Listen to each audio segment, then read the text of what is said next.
یہ تاج ادری صاحب کیا کہتے ہیں؟ یا ایھا الناس انا خلقناکم من ذکر وانثی وجعلناکم شعوبا وقبائل لتعارفوا ان اکرمکم عند اللہ اتقاکم۔ آیا کا ترجمہ کرنے کے بعد کہتا ہے بڑا پرہیزگار چھوٹے پرہیزگار کے برابر نہیں ہے۔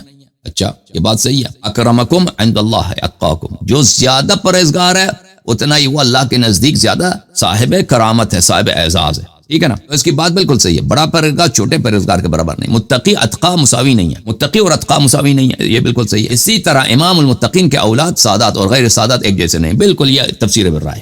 آیا نے یہ نہیں کہا، آیا نے کہا آپ کسی بھی باپ کے اولاد ہوں، اگر آپ کی تقوی کسی اور سے زیادہ ہے تو آپ اس سے بہتر۔ آیا نے یہ کہا ان اکرمکم عند اللہ، اور اس کی تفسیر اہل بیت علیہ السلام کے نزدیک بھی یہی ہے۔ یہ کہہ رہا ہے کہ امام المتقین کے اولاد اور غیر سادات ایک جیسے، یہ آیا نے نہیں کہا۔ آیا نے کیا کہا؟ انا جعلناکم شعوبا وقبائل لتعارفوا ان اکرمکم عند اللہ اتقاکم۔ یہ بالکل اس آیے کے عکس میں یہ شخص، دیکھیں اس کو کیا بولتے ہیں، قرآن کچھ کہہ رہا ہے، یہ قرآن کا ترجمہ کر کے پھر اس سے اپنے سے کچھ ملا رہا ہے، یہ ایمانی اس کو کہتے ہیں، تفسیر بالرائے اس کو کہتے ہیں، جو چیز قرآن نے نہیں بولا قرآن سے نسبت دینا، اللہ تعالیٰ سے افتراء کرنا، اس کو بولتے ہیں۔ کب آیا نے یہ کہا کہ امام المتقین کے اولاد سادات اور غیر سادات ایک جیسے نہیں؟ یہ کہاں اس آیے میں لکھا ہے؟ ان اکرمکم عند اللہ اتقاکم، آپ میں سے بہترین وہ ہے جو صاحب تقوی ہو، چاہے کسی بھی خاندان سے ہو۔ ایک سید ہے بے تقوی ہے، ایک غیر سید با تقوی، یہ با تقوی اس سے بہتر ہے بلا شک و بلا رائے۔ یہ منصوص ہے اہل بیت علیہ السلام کے احادیث میں دکھاؤں گا۔ کلمہ پڑھانے والے سادات، کلمہ پڑھنے والے سادات ایک دوسرے کو کفو نہیں ہے۔ سادات نے کلمہ کسی کو نہیں پڑھوایا جی، ائمہ اطہار علیہ السلام نے کہا سادات کلمہ پڑھوایا ہے۔ ائمہ اطہار علیہ السلام کے انصار اکثر غیر سید تھے، یعنی مذہب اہل بیت علیہ السلام کی تاریخ کو دیکھیں، ائمہ اطہار علیہ السلام کے اکثر انصار غیر سادات تھے۔ امام جعفر اکثر دین جو ہمیں پہنچا نا امام جعفر صادق علیہ السلام سے پہنچا، فروع اور اصول امام محمد باقر علیہ السلام ان سے پہنچا، اور اس کے بعد امام رضا علیہ السلام سے، امام کاظم علیہ السلام سے، اور امیر المؤمنین علیہ السلام سے۔ تو ان کے جو اصحاب تھے، کلمہ جو اصل پڑھایا ہے رسول اللہ صلی اللہ علیہ وسلم، ائمہ اطہار علیہ السلام نے پڑھایا ہے۔ اور اس کے بعد جو لوگ واسطے ہیں ان علوم کو پہنچانے تک، ہم سب ان پہ رحمت بھیجتے ہیں، اگر ان میں سید بھی ہے تو اللہ کی اس پہ رحمت ہو، اور غیر سید بھی تو اس پہ اللہ کی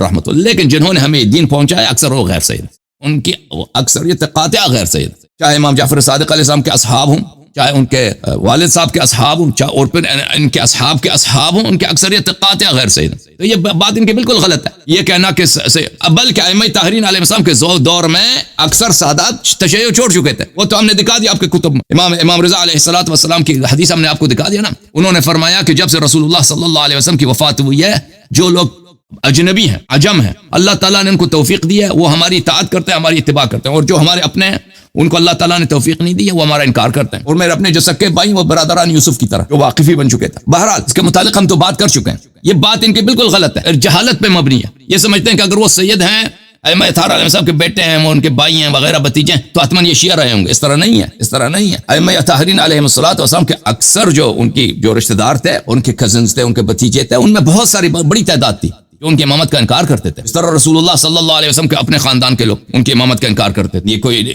یہ اول قارورۃ کسر فی الاسلام، اگر کوئی کہتا ہے کہ نہیں اکثر وہ شیعت ہے تو اس کی دلیل ہمیں لے کے آؤ، دلیل ہمیں دلیل کتاب ہے، میں دلیل دکھا چکا ہوں، امام رضا علیہ السلام کے بھائی، باقی احوال میں نے دکھا دیے تھے، بہت 4-5 تقاریر کی تھی اس موضوع پر، اور اس کے علاوہ میرے پاس بھی مواد بہت ہے، اس سے زیادہ جانے کی ضرورت نہیں ہے۔ میرے عزیز بھائیو، یہ میرے ہاتھ میں کتاب تفسیر برہان ہے، جلد نمبر 7، تفسیر البرہان جلد نمبر 7، سید ہاشم بحرانی صاحب کی لکھی ہوئی کتاب، یہاں پہ ملاحظہ فرمائی اسی آیت کے ذیل میں، ان اکرمکم عند اللہ اتقاکم۔ بڑے مزے کی بات ہے واللہ، بڑے عجیب بات ہے۔ آیا کچھ کہہ رہا ہے، بالکل اس کے برعکس اس کا تفسیر کرو۔ اللہ سے ڈر نہیں ہے تم لوگوں کو، ذاکرین کو شرم نہیں کرتے اللہ تعالیٰ سے؟ آیا کہہ رہا ہے ان اکرمکم عند اللہ اتقاکم، تم اس کا الٹا کہ نہیں، انا جعلناکم شعوبا وقبائل لتعارفوا ان اکرمکم عند اللہ اتقاکم، کہ تمہارے نزدیک سب سے بہترین کون ہے؟ وہی ہے جو زیادہ متقی ہے۔ تم کہہ دو کہ نہیں جی، تو اگر تقوی ہے بھی تو اس خاندان کا نہیں ہے، تو بہتر نہیں ہے، یہ تو تیری شریعت ہے نا، یہ اللہ کی شریعت تو نہیں ہے۔ اچھا یہ آیا، یہ کون سا تفسیر برہان صفحہ نمبر 265، ملاحظہ فرمائیے، یہاں پر آپ کی خدمت میں حدیث پیش کروں۔ پہلے اس باب میں جو پہلی حدیث ہے ملاحظہ فرمائیے، وہ سلمان فارسی کا ہے۔ حضرت امام محمد باقر علیہ السلام روایت کرتے ہیں کہ سلمان ایک مجمع میں بیٹھے تھے، عمر نے ان کو کہا کہ تو کہاں کا ہے، کس کا بیٹا ہے، تیری تو نسب ہی نہیں۔ تو حضرت سلمان فارسی نے کہا کہ میں رسول اللہ صلی اللہ علیہ وسلم کا غلام ہوں، رسول اللہ صلی اللہ علیہ وسلم کے ذریعے اللہ نے مجھے عزت دیا، رسول اللہ صلی اللہ علیہ وسلم کے وساطت سے، ان کی برکت سے اللہ نے مجھے ہدایت دی ہے، رسول اللہ صلی اللہ علیہ وسلم کی برکت سے اللہ تعالیٰ نے مجھے ایمان دیا، رسول اللہ صلی اللہ علیہ وسلم کی برکت سے اللہ تعالیٰ نے مجھے دنیا میں میں فقیر تھا، مجھے پیسے دیے. تو یہ جب کہا تو رسول پاک صلی اللہ علیہ وسلم تشریف لائے. رسول پاک صلی اللہ علیہ وسلم نے پوچھا کہ کیا ہو رہا ہے؟ تو حضرت سلمان نے کہا کہ عمر نے کہا مجھے اس طرح اس نے تان دیا کہ تیرا حسب نسب کیا ہے، تو میں نے یہ جواب دیا. تو رسول اللہ صلی اللہ علیہ وآلہ وسلم نے فرمایا قال النبی صلی اللہ علیہ وآلہ یا معشر القریش ان حسب الرجل دینہ ومروته خلقه واصلہ عقلہ. اے قریش لوگ، کسی شخص کا اسٹیٹس، حسب بولتے ہیں اسٹیٹس، اس کا اعتبار، اس کا اردو میں بھی حسب بولتے ہیں، اس کا کس اندازے پہ حساب ہوتا ہے، ٹھیک ہے نا. دین ہو، اس کی دینداری ہے کہ وہ کتنا دیندار ہے، اس کا عقیدہ کتنا بہتر ہے. ومروته خلقہ، اور اس کی مردانگی کیا ہے، اس کے اخلاق ہے. وہی شخص زیادہ مرد ہے جس کا اخلاق بہتر ہے.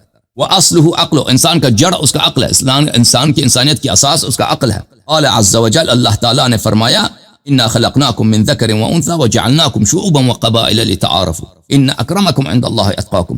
ثم قال النبي صلى الله عليه وآله يا سلمان ليس لأحد من هؤلاء عليك فضل إلا بتقوى الله عز وجل. اے سلمان، نبی کریم صلی اللہ علیہ وسلم نے اس آیت کی تلاوت کی اور فرمایا اے سلمان، ان میں سے کسی کا آپ پہ کسی کا آپ پہ، وہ سب عرب ہیں، سب قریشی ہیں، سب ان میں سے بنی ہاشم کے لوگ بھی ہوں گے، یہ ان میں سے کوئی بھی آپ سے پہ افضل نہیں ہے، مگر یہ کہ آپ ان میں سے کوئی آپ سے زیادہ تقوی رکھتا ہو. وَإِن كَانَ التَّقْوَى لَكَ عَلَيْهِمْ فَأَنْتَ أَفْضَلُ، اور اگر تقوی آپ کی ان سے زیادہ ہے تو آپ ان سے بہتر. پھر اس سے اگلے والے جو حدیث ہے ملاحظہ فرمائیے، وہ بھی یہی ہے کہ ایک اور سند کے ساتھ وہ روایت کرتے ہیں اس روایت کو. اچھا، اس کے بعد ایک شخص نے کہا امام رضا علیہ السلام سے انت واللہ خیر الناس، آپ اللہ کی قسم آپ بہترین انسان ہیں. فرمایا خیر منی من کان اتقى للہ تعالی واتوع له. امام رضا علیہ السلام نے فرمایا اگر دنیا میں کوئی شخص مجھ سے زیادہ اطاعت گزار ہے، وہ مجھ سے بہتر ہے، وہ مجھ سے بہتر ہے. واللہ ما نسخت هذه الآیہ، ما نسخت هذه الآیة آیہ، اس آیت کو کسی آیہ نے نسخ نہیں کیا. ان اکرمکم عند اللہ اتقاکم، یہ آیہ منسوخ نہیں ہے. تو یہ بھی آپ کو پتہ چل گیا. الحمدللہ رب العالمین.